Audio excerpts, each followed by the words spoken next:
Dear students, today in this lecture we will study the System Development Life Cycle SDLC. Students, आज हम software analysis and design के इस lecture में बात करेंगे सिस्टम डेवलपमेंट लाइफ साइकिल की। तो देखते हैं ये क्या होता है। System development life cycle, an effective system development life cycle should result in A high quality system. अगर हमारा सिस्टम डेवलपमेंट जो लाइफ साइकिल है वो इफ़ेक्टिव है तो जो रिज़ल्ट है सिस्टम का वो हाई क्वालिटी का होना चाहिए। That meets customer expectations, reaches completion within time and cost evaluation and work effectively and efficiently in the current and plan information technology infrastructure.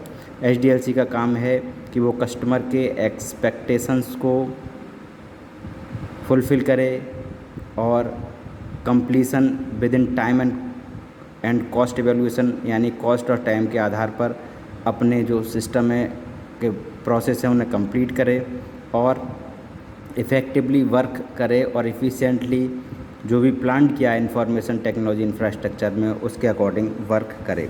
System development life cycle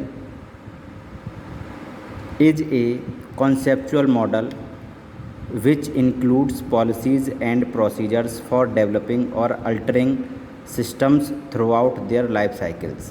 system development life cycle एक conceptual model है जो policies और procedure को include करता है और उन policies और प्रोसीजर से हम क्या करते हैं, सिस्टम को डेवलप करते हैं, अल्टर करते हैं अकॉर्डिंग देयर लाइफ साइकिल, यानी उसकी लाइफ साइकिल के अकॉर्डिंग सिस्टम को डेवलप या अल्टर करते हैं। HDLC is used by analysis to develop और information system. HDLC information system के डेवलपमेंट में यूज होता है।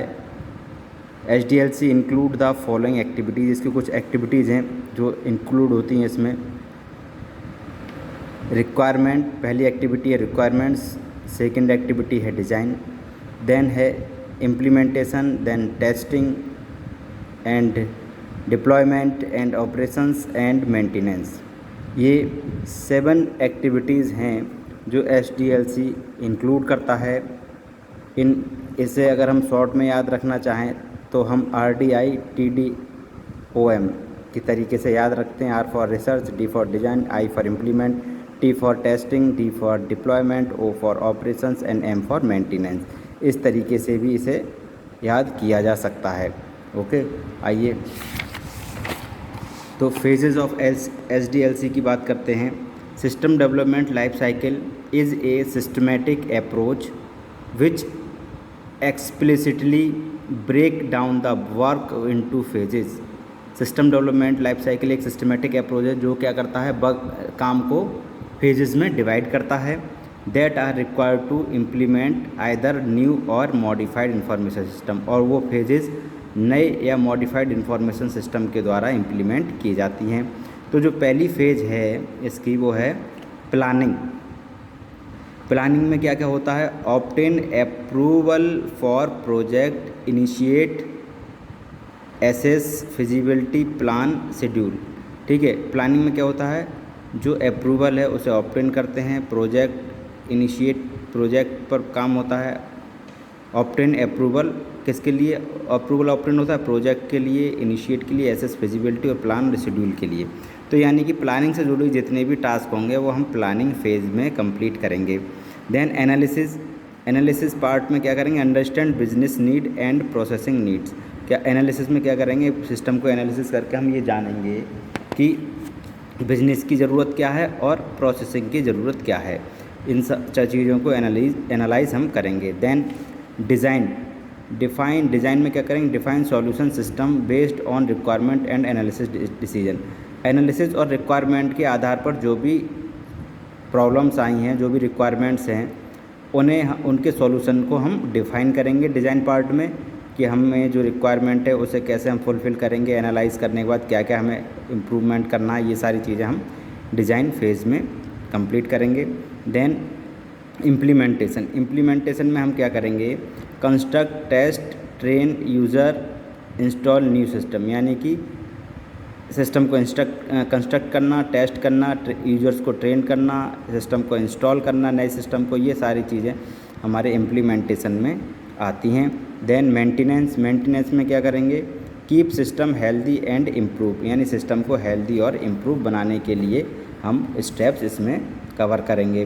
ओके, नाउ पहला टॉपिक है हमारा इसका प्लानिंग, जो हमने कहा था इसे हम फिजिबिलिटी स्टडी भी कहते हैं। प्लानिंग फेज़ को हम फिजिबिलिटी स्टडी भी कहते हैं। डिफाइन द प्रॉब्लम, अब हम ये जानेंगे कि प्लानिंग फेज़ में, या जिसे हम फिजिबिलिटी स्टडी कहते हैं, उस फेज़ में क्या क्या चीज़ें इंक्लूड होती हैं और कैसे ये वर्क करता है, प्लानिंग का क्या काम है। Define the problem and scope of existing system, जो भी प्रॉब्लम सिस्टम में आ रही है उसे डिफ़ाइन करना और एग्जिस्टिंग सिस्टम में उस प्रॉब्लम के रिगार्डिंग स्कोप करना कि क्या ये प्रॉब्लम इसके लिए ख़तरनाक तो नहीं है।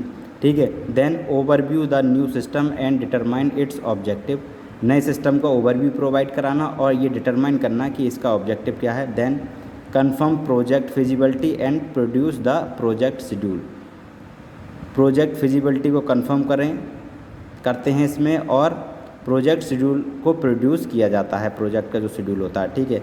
During this phase threats, constants, integration and security of system are also considered. इस फेज़ के दौरान सिस्टम के थ्रेट्स के बारे में, सिस्टम के कॉन्स्टेंट्स के बारे में, इंटीग्रेशन के बारे में और सिक्योरिटी के बारे में कंसीडर किया जाता है। A feasibility report for the entire project is created at the end of this phase, और इस फेज़ के एंड पर पूरे एंटायर सिस्टम के लिए एक फिजिबिलिटी रिपोर्ट तैयार की जाती है, इसलिए इसे फिजिबिलिटी स्टडी भी कहते हैं। Next, analysis and specification. Analysis जो सेकंड फेज़ है उसमें क्या होगा, gather analyse and validate the information, जो भी इंफॉर्मेशन यूज़र के द्वारा हमें मिली है या एंड यूज़र के द्वारा हमें मिली है उसे गैदर करना, एनालाइज करना और वैलिडेट करना। देन ये define the requirements and prototype for new system, नए सिस्टम के रिक्वायरमेंट को डिफ़ाइन करना और उसके प्रोटोटाइप को डिफ़ाइन करना, ये एनालाइज फेज़ का काम है। देन एनालाइज में हम क्या करते हैं, evaluate the alternative and prioritize the requirement, जो अल्टरनेटिव्स हैं उन्हें एवेलुएट करेंगे और रिक्वायरमेंट के अकॉर्डिंग उन्हें प्रायोरिटी प्रोवाइड करेंगे।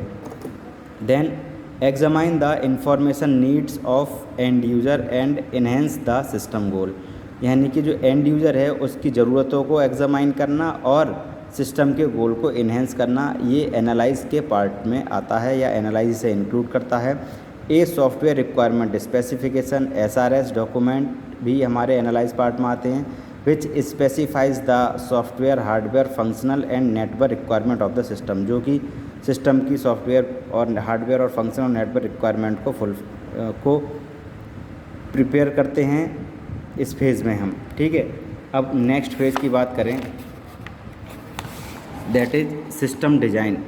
सिस्टम डिज़ाइन में क्या होता है, include the design of application, इसमें एप्लीकेशन की डिज़ाइन, नेटवर्क की डिज़ाइन, डेटाबेस की डिज़ाइन, यूज़र इंटरफेसेस और सिस्टम इंटरफेसेस को हम डिज़ाइन करते हैं, ये चीज़ें इंक्लूड होती हैं सिस्टम डिज़ाइन में। देन और क्या होता है, ट्रांसफॉर्म द SRS, यानी सॉफ्टवेयर रिक्वायरमेंट स्पेसिफिकेशन डॉक्यूमेंट को ट्रांसफॉर्म करना, किसमें, लॉजिकल स्ट्रक्चर में ट्रांसफॉर्म करना, and which contain detailed and complete set of specification that can be implemented in A programming language, और फिर उसे एक प्रोग्रामिंग लैंग्वेज के द्वारा इम्प्लीमेंट किया जाता है डिज़ाइनिंग पार्ट में। Then create a contingency, training, maintenance and operation plan, और डिज़ाइनिंग पार्ट में ही हम एक कंटीजेंसी प्लान, ट्रेनिंग प्लान और मेंटेनेंस और ऑपरेशन प्लान को क्रिएट करते हैं। Then review the proposed design, और जो डिज़ाइन प्रपोज की गई है उसे रिव्यू करते हैं और इंश्योर करते हैं कि the final design must meet the requirement of stated in SRS document, और जो फाइनल डिज़ाइन जो तैयार हो वो SRS डॉक्यूमेंट के स्पेसिफिकेशन को या रिक्वायरमेंट को फुलफ़िल करे या मीट करे। Then finally prepare a design document which will be used during next phase, और फाइनली डिज़ाइन को प्रिपेयर किया जाता है, जो कि नेक्स्ट फेज़ में जाकर इम्प्लीमेंट होती है। और नेक्स्ट फेज़ क्या है हमारी? इम्प्लीमेंटेशन। इम्प्लीमेंटेशन में क्या होता है? Implementation of the design into source code through coding, यानी कोडिंग के थ्रू सोर्स कोड को डिज़ाइन किया जाता है, इसे इम्प्लीमेंट करते हैं। Then combine all the module together into training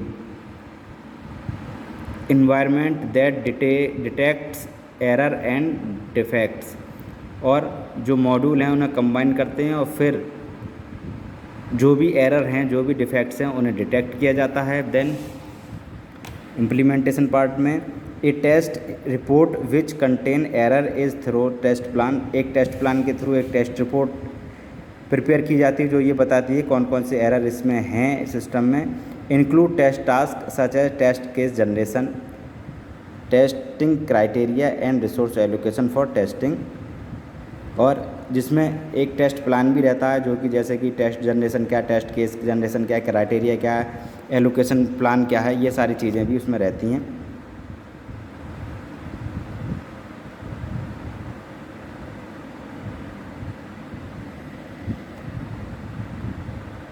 integrate the information system into its environment and install the new system, और इंफॉर्मेशन सिस्टम को इंटीग्रेट किया जाता है अपने ही इन्वायरमेंट में और नए सिस्टम को इंस्टॉल किया जाता है।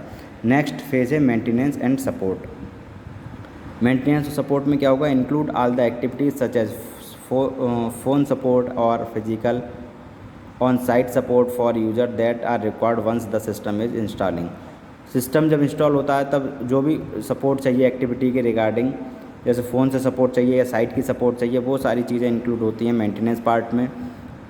Implement the changes the software might under go over a period of time, और पीरियड ऑफ टाइम के अकॉर्डिंग सॉफ्टवेयर में जो भी चेंजेस होने हैं उसके बारे में इम्प्लीमेंट करना।